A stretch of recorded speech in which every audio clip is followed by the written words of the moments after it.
Play-by-play voice of the Baltimore Ravens, Gerry Sandusky visits us in the trenches with Dave Lapham, brought to you by First Star Logistics.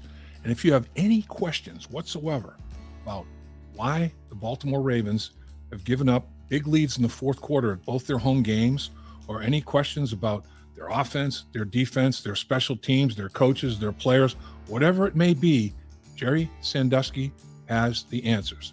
He is the Baltimore Ravens answer man. And he joins us, and you're going to like what he has to say. It's an education on Ravens football.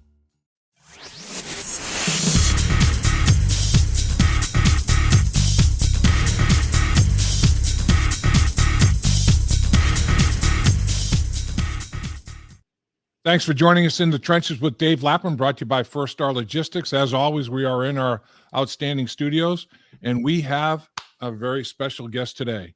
If you want to know anything about Baltimore Ravens football, you call the guy that has his thumb on the pulse of Baltimore Ravens football. That's none other than the legendary Gerry Sandusky, play-by-play man extraordinaire and media mogul in Baltimore. There's no question about that.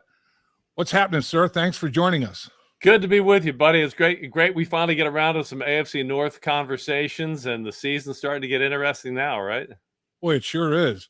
Everybody's 2-2, except Pittsburgh, taking the rear seat at this point, 1-3, and of course the one victory. The Bengals go -5 in the opener, Gerry. -5. They give it away 5 times, and they should have and could have won the football game. Trust me, should have and could have. Dave, I think we could rename this division right now the should have and could have division. Because the Bengals should be 4-0, the Ravens should be 4-0, the Steelers should probably be 3. But guess what? We are who we are. Yep. We are who the record says we are all across the division, and that creates a lot of stress and pressure right now in week 5. No doubt. It's crazy. I mean, both of the home games for the Baltimore Ravens, big leads in the fourth quarter and can't hold on. That's so uncharacteristic. What do you think was the issue? What was the problem? Or I guess there's probably always multiple reasons why, but what's happened in the first 2 home games for the Ravens in your estimation this year? Couple of different things. In the Miami meltdown in week 2, that was just the unfortunate intersection of inexperience and opportunity. Inexperience for the Ravens secondary, opportunity for the Dolphins. Marcus Peters had just come back from an injury. Marlon Humphrey had a groin injury and was on the sideline in the third quarter, and the Ravens had 3 rookies on the field. And Mike McDaniel for the Dolphins is an impressive young head coach, took full advantage of it, confused the rookies, and took advantage of mental mistakes, and all of a sudden you add pressure to young players with a couple of mental mistakes, and the day slips away from them. The Bills game, the Bills game's even more of a head scratcher because, look, the Ravens hold the Bills to 23 points for the whole day. That's a good accomplishment. Yep. And they had held Buffalo to 3 points throughout most of the first half. If Patrick Queen catches the ball that hits him right in the chest, it's 20-3 at halftime instead of 20-10. That dropped interception let Buffalo back in the game. And we've both seen enough great quarterbacks over the years. You let a great quarterback back in the game, you almost always pay the price. And sure enough, Josh Allen comes out in the second half. He's got his offense going. He gets the Ravens on their heels, and it slips away. And now this goes back to last year, Dave. There's a trend going on here that's very unlike the Ravens with their defense. Yeah. 7 of their last 10 games, they've had a fourth quarter lead and didn't hold it. Wow. This year, in their 2 home losses, the Ravens' opponents have had the lead for a combined 14 seconds. 14 seconds. And it's added up to 2 losses. So, the good news from the Ravens' perspective is they're not getting blown out. They're not losing 56-2 to the New York Jets or to teams that are just kind of coming on the scene. But they are losing when they have the lead, and that's the part that they're, I think part of it's strategic, part of it's mental, part of it's inexperience. There's lots of little variables, and they're going to have to get this together. I do believe the Ravens are a better team than they were a year ago, even though they had the top seed after 11 weeks. This is a better Ravens team this year. They've just got to figure out how to tie up some of these loose ends so that the season doesn't slip away. So Lamar Jackson put all the chips to the middle of the table. He's betting on himself, basically, handling his own contract negotiations. He's accounted for 13 touchdowns. that is pretty impressive. The Buffalo Bills have scored 13 touchdowns. Philadelphia scored 15. Kansas City scored 16. I mean, he's right there. There's only two teams that have accounted for more touchdowns than he has in the National Football League, and he's tied with Buffalo in terms of production. What kind of a year is he having? I mean, you look at numbers, it looks like pretty good year. Is he having a good year? He's having a very good year. And he's having a very good year when you factor in that none of the Ravens running backs have put together a 100-yard rushing game yet. He has been the rushing game. So you're getting J.K. Dobbins back now, and he's starting to get his feet back under him. And the running game is starting to resemble what the Ravens normally do in the run game, but it's not there. So to me, what's most impressive about Lamar is he's doing all these things, and he does not have his full complement of running backs. Gus Edwards isn't back yet. He's just returning to practice this week. So that, to me, is what's most impressive about Lamar and what he has done. What Lamar has to do now moving forward to get next level, and next level, I mean deep into the playoffs and find his way to a Super Bowl and lead the team where it wants to go, he has to now start doing the little things. He's doing the macro. He's doing the big things. The numbers are there. He has to start being more consistent on putting the ball right in front of the receiver on a quick slant to turn a 3-yard gain into a 30-yard gain. Mm-hmm. He has to be more consistent on quick reads so that if you go back to the fourth quarter interception, if Lamar reads the Bills defense more quickly, he would have seen he has Devin Duvernay in the corner wide open, and he could have gotten the ball out of his hand before he backpedals to the 20-yard line. And I'm not trying to be nitpicky, but Lamar, by betting on himself, is trying to be one of the greats. For Lamar to get the contract he wants, for Lamar to get the Ravens where they want to go, he's going to have to now go next level. And it's just the little things now. But as we both know, the difference between the good and the great are the little things that become the big things. When I look at his numbers, I look at the fourth quarter, and he's got no touchdowns, 3 interceptions. So he's got 11 touchdowns, 1 interception in quarters 1, 2, and 3. Then in the fourth quarter, it's a different scenario, and that's a money quarter, obviously, for quarterbacks. And then on third down, he's completing 40% of his passes for a little over 4.5 yards per pass attempt. So it seems like he's killing people on first and second down. Third down is a little bit of an issue, and then the fourth quarter obviously has been an issue with turnovers that have been probably part of the reason that teams have been able to come back. Is that fair? I think totally fair, and I think the numbers speak to where Lamar has to improve. And again, I'm not picking on Lamar. He's having a great year. He's a great young quarterback. He's one of the elite players in this league. But there's only one quarterback who at the end of the year gets to hoist the Lombardi trophy. And Joe Burrow came close to that last year. And you saw that once Joe Burrow started to make gigantic strides in his performance, the whole organization followed. Yep. And the same with Lamar. I mean, look, that's why the Ravens are a terrific team, is because Lamar is a terrific player and he sets the tone. But now he has to do what you just pointed out. If he's good enough to get it done in the first 3 quarters, he's got to finish. And really, that's the problem the Ravens have had in their 2 losses. They weren't blown out. They didn't play terrible games. They had great first halves. They had great 3 quarters.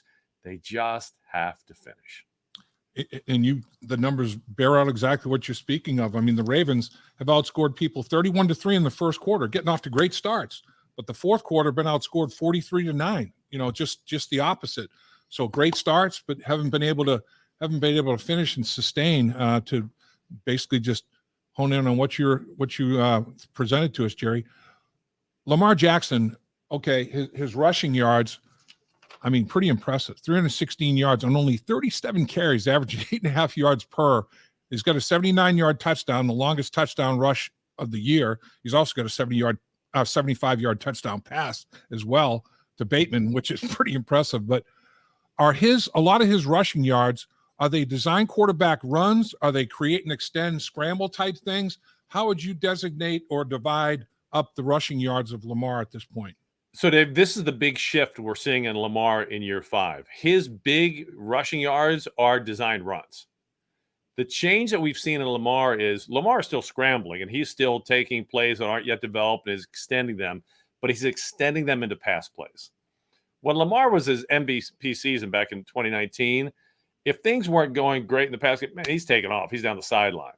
But as he's matured as a now 5-year veteran, he knows, he doesn't want to take the hits. You want to play this game a long time. You don't want to take all the hits. But he also knows that the big plays on passing plays still have to be passes. And he's done a very good job of extending plays as far as possible to keep them passing plays. The big runs, the 79-yard run, that was a read option. The touchdowns, those are quarterback powers. Those are designed runs for Lamar. And offensive coordinator Greg Roman has done a really, really good job of play calling so that he can maximize Lamar's impact as a running back without putting him in harm's way too often. And then Lamar's doing a much better job of extending plays and then running at the very, very last second if there's no other option, or just throwing the ball out of bounds and live for the next play. I'm telling you, he is so tough because, as we know, it's 11 on 11 football, or 10 on 11 anyway. It's like when the quarterback's running the football, it changes the gaps. I mean, the gap control responsibilities change dramatically because, usually quarterback hands off, watches, and you got a running back and you got 9 guys blocking for him against 11 defenders. Now you have 10 blocking against 11, and that changes the gap control deals. And with a guy like him, that makes it doubly tough. And he's as impressive a runner, and I think as disciplined a runner at the quarterback position as I've seen in a very, very long time. And the other thing Lamar does well is his ball skills are on point. I literally had to change the way I call games with play-by-play. Really? Because, when Joe Flacco was there and, we think of the other quarterbacks the Ravens have had, Vinny Testaverde, or, the myriad of guys they had, you could see where the ball was at all times. Yeah. And so you would just call the ball. And, it was obviously a pass. It was obviously a run. You could stay right on the ball. Lamar's ball skills are so good. You can't tell where the ball is on a lot of the read option exchanges. You think he's put the ball into J.K. Dobbins' belly, and you start to call Dobbins through the A gap, and all of a sudden Lamar's around the left edge. Right. And so I've learned to literally stay behind the play when I call it, because you can't stay in front of it. Now, if that's challenging for me as a play-by-play announcer, I can only imagine what it's like as a defensive end trying to figure out who has the ball. Man, it's like prestidigitation, right? It's like sleight of hand. Here you see it, now you don't, and that is huge. How's the offensive line playing at this point? I know there's been a little bit of an injury scenario, particularly at the left tackle position with Stanley. What's going on up front? So I'm going to set a scenario for you as a former offensive lineman, and I'm going to ask you what you would think the scenario would be. Okay. You've got a rookie center, and now you're on your 4th left tackle, and you're going into week 5. What do you think the scenario is going to be? Right? You're thinking flirt with disaster, right? Yeah. You're thinking 2 and 2 ain't bad. Right. But here's the part that I'm going to flip the table on you in a surprise. Yeah. Honest to God, I've never seen an offensive line that's on its 4th left tackle that looks better than what I'm starting to see from the Ravens offensive line. Wow. This kid, Daniel Faalele, who was a 4th-round pick out of Minnesota, 6'8", 380, and has really good feet and hands. 6'8", 380. 6'8", 380. That's a condo. That's a condo out there. And so, typically, look, let's face it, we've both seen guys who are 6'8", 380. They usually have cement feet. Not this kid. He's got really good feet. Wow. Now, here's the other part. He's played his entire career, high school, college, training camp, right tackle. He gets thrust into left tackle last week in New England. First time he's ever played it. Wow. First half, has his hands full, gives up a couple of sacks, pretty predictable stuff. Second half, he turns into a road grader. Defensive end disappears, and the Ravens start running the ball. Last week, he did an amazing job against Von Miller, Greg Rousseau, 2 tremendous edge pass rushers that the Bills have. Wow. And again, more than just holding his own. I think you'll see Ronnie Stanley this week. And I think Ronnie Stanley probably wants to get out there and start playing, because otherwise Ronnie Stanley might be seeing the next left tackle of the Ravens. This kid is going to be a starting tackle next year on this organization. And so as difficult a spot they're in with going 4 deep at left tackle, the Ravens have discovered something, and they've seen the future, and this kid is a big part of it. What is it about the Ravens? I mean, Ozzie used to find these behemoths that could move at left tackle. The Ravens have had gargantuan left tackles that are athletic. I mean, man, your Ravens organization does an incredible job of that. They have a type that they want, And they find that guy, don't they? And they really do. They really do. And look, a lot of it is because they're willing to make the unsexy pick. When the Ravens took Jonathan Ogden, 4th pick overall, the first draft class of 96, that was an unsexy pick. The sexy pick was the running back, Lawrence Phillips. Sure. Unsexy sometimes is the right pick long term. When they took Ronnie Stanley in a top 10 pick, totally unsexy, but Pro Bowl player.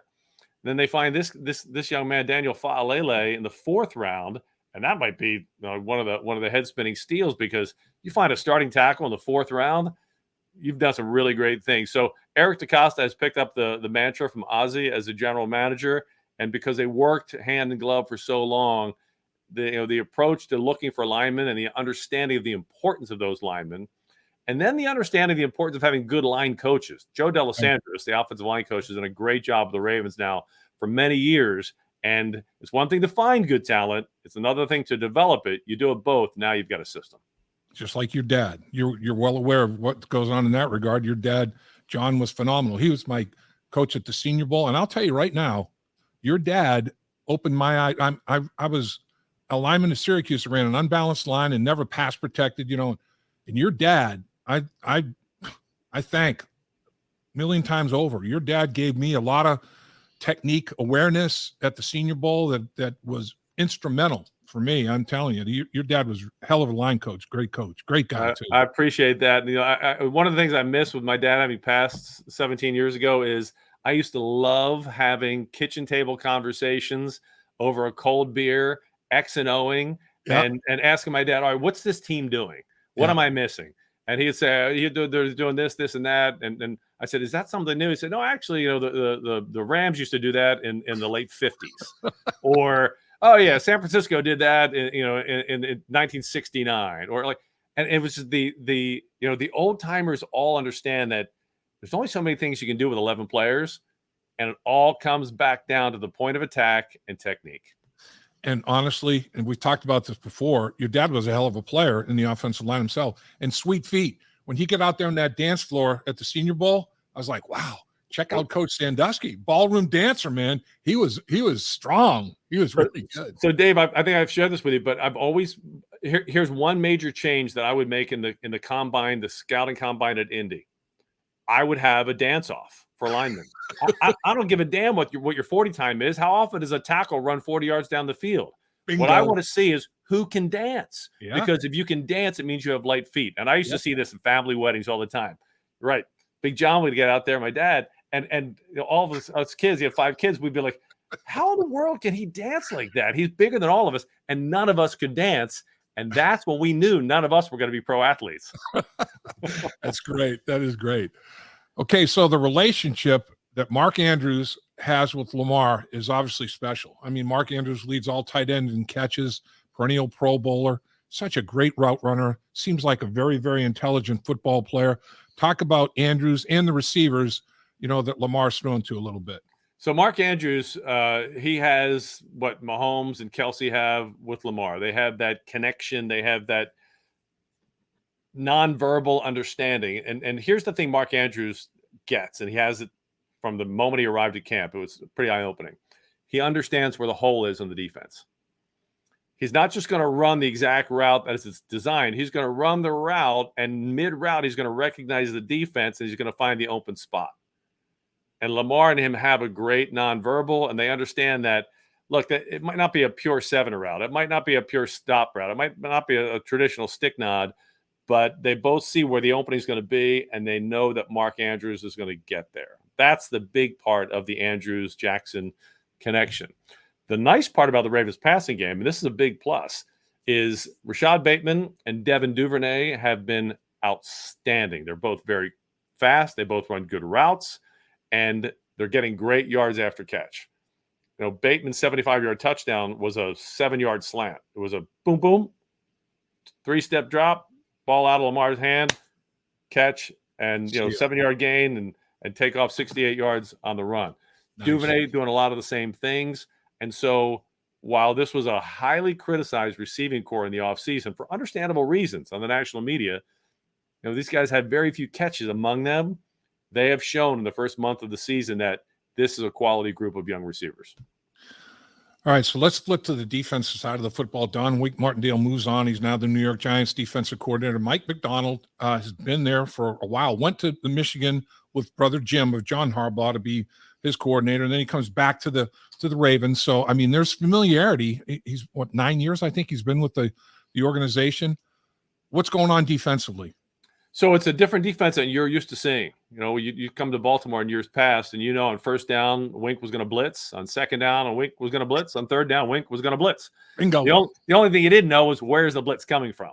Mm-hmm. Mike Macdonald runs a much more multiple defense. He's not just going to sit back and cover one or cover zero and bring the house. He's going to show you more cover 2, more cover 4, more cover 3. He's still going to blitz, but it's going to be the idea is to be less predictable with the predictable blitz. Yep. It's a more multiple look. And like all young coaches in this league, the key thing for Mike Macdonald is going to be weathering the storm.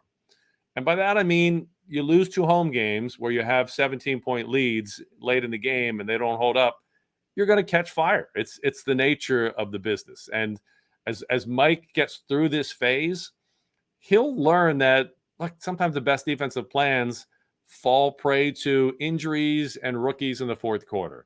Sometimes the best defensive plans run into a hot Josh Allen in the fourth quarter. And it's not that you dismiss those outright, but you have to keep the big picture. And the big picture is you're losing to 2 pretty good teams. You had some legitimate circumstances. You've got to make sure you continue to believe in what you're doing so that your players continue to believe in what you're doing. Years ago in business circles, I came across this consultant who had a formula for the impact of plans, and it applies to football. It's the quality of the plan, 1 to 10, the quality of the plan, times buy-in, 1 to 10. So you can have a 10 plan. You can have the greatest defensive game plan of all time. But if the players don't buy into it, 10 times 1 equals 10. Right. If you have a good defensive game plan, a 6, but the players totally buy into it at a 10, 60 has had a lot more impact than 10 in terms of the outcome. So for Mike Macdonald, the key to me is just believe in what you're doing. Grow as you go, make your adjustments, be confident, and keep the players buying in, because this is still a defense that's got tons of talent, especially in the back end. They're going to get healthier on the rush. They're going to get better on the edge. Hopefully the inside linebacker play improves as well. They'll have the personnel, weather the storm, and I think you're going to be okay. If the coordinator gets uncertain of himself, players smell that. Players sense that, and that's where you could have trouble. Has it been patched up, if needed to be patched up, between Peters and Coach Harbaugh after the game? That got a lot of buzz, obviously. Sure, got tons of buzz. You know what? I don't mind it. I don't think John Harbaugh minds it either, because what makes Marcus Peters so dangerous is he is explosive. He's passionate. He's going to put his foot in the ground. He's going to make a break on the ball. It's not always going to go his way. But when I see a player like that getting into it with a coach, I know the player cares. He gives a damn. And John Harbaugh gives a damn. So look, every so often, you're going to have that happen. Yep. When it happens in games, I'm far less concerned about it than if it's happening 3 days a week in practice. If it's happening in the cafeteria, if it's happening on the practice field all the time, then you've got real issues. If that's happening in the game, you got 2 men who care deeply about winning in a game you lost. It's going to happen. They'll be fine. So who's playing good football defensively at each level of the defensive team in your estimation at this juncture? I know short sample size, it's only a quarter of the way, not even a full quarter of the way into the season with a 17-game season now. So up front, Matabike and Calais Campbell are just lights out. They're doing a tremendous job. Broderick Washington has come in to replace Michael Pierce, and Washington played pretty solid last week as well. So I think the defensive line really solid, and they're foundational.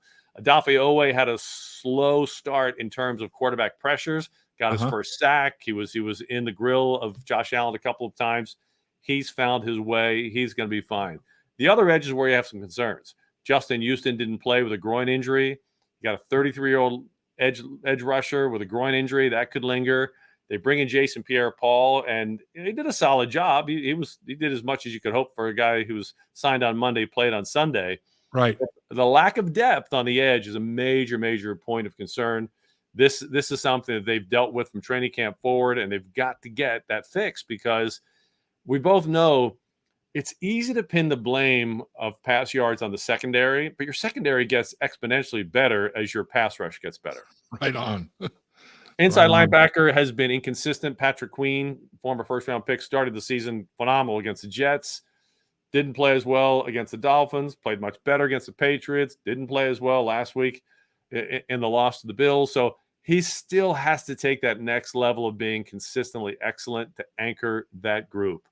Secondary, I like the secondary a lot. I mean, you got Marcus Williams, who you picked up from the Saints. He's a playmaker on the ball. Yeah. Peters, Humphrey, you got playmakers over there. Chuck Clark's a solid safety as well. And then the X factor back there is Kyle Hamilton, first-round pick out of Notre Dame. Like all rookies, has made his mistakes. But what I really like about Kyle Hamilton is I don't see the same mistake week after week. He makes a mistake, might be a costly mistake, but he learns from it. He moves on. He makes plays. I really like the upside of potential with him. And what you're going to see from the Ravens is you're going to see a little bit more 3 safety than you've usually seen in the past. So if it goes to a nickel or dime package, sometimes that nickel or dime is going to be a safety. You'll have 3 safeties a lot, and that gives Mike McDonald, the defensive coordinator, some different options than you typically would have if you're just plugging a 5th cornerback out back there. What about the all-important special teams? I mean, Duvernay is leading the NFL in punt returns, over 15 yards per return. Also is number 1 in kickoff returns, averaging 42 yards per return with a 103-yard touchdown. Now, the Bengals, McPherson's just burying every kickoff. They haven't even had a kickoff return against them. But Duvernay, man, Ravens are number 1 in the return game as a team and individually. He's doing a hell of a job, isn't he? Yeah, he was a Pro Bowler and an All-Pro last year as a returner, and now he's doing those same things, plus he's adding his impact in the wide receiver game. So he's an immensely valuable player who quickly we're seeing, you don't want to kick the ball to this guy because he can do too much with it. Yeah, I love, Dave, the matchup is when you talk special teams in this game, you got 2 phenomenal kickers. really. I mean, if you can get the ball to your own 40-yard line, you're in field goal range for either one of these teams. It is crazy. And look, this is a game, I think, strategically, if you're the head coaches, you got to make sure, okay, we have to make sure this game stays close and we have the ball last because both head coaches feel like they've got the kicker who can be the difference in this game. To me, this is a game where you strategically plan around, get the ball last, keep it close, let our kicker win it.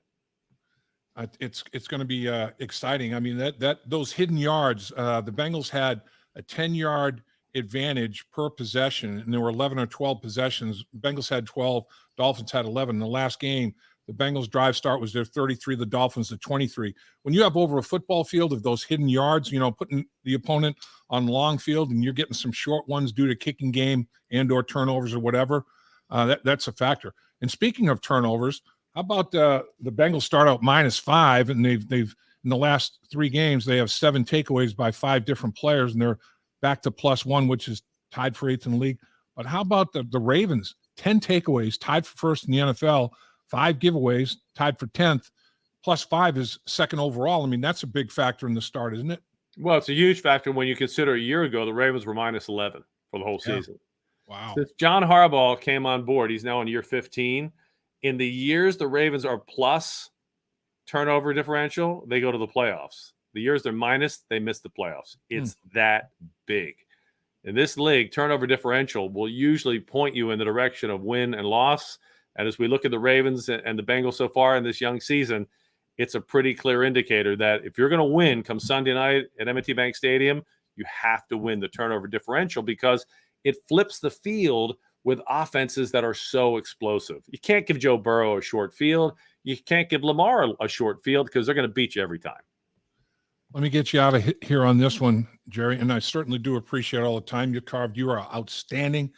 I feel like I know what I need to know a little bit about the Baltimore Ravens, so hopefully our viewers and listeners do as well. Is it just my imagination when I'm looking, I say, you know what?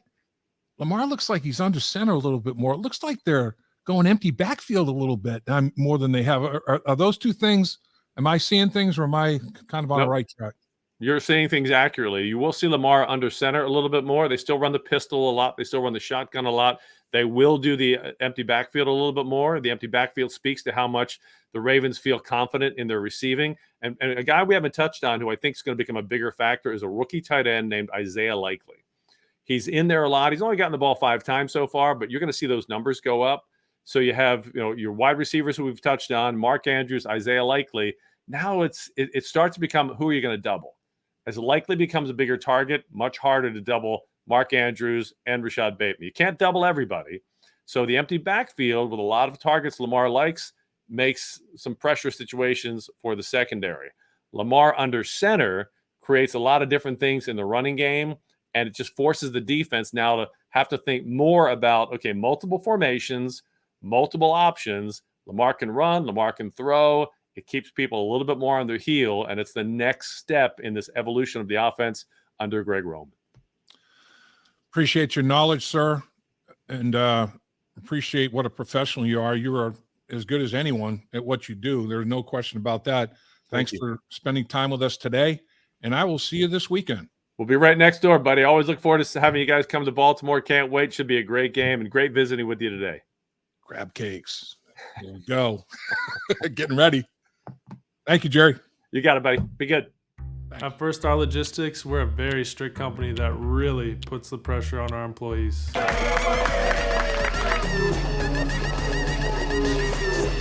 Brakes?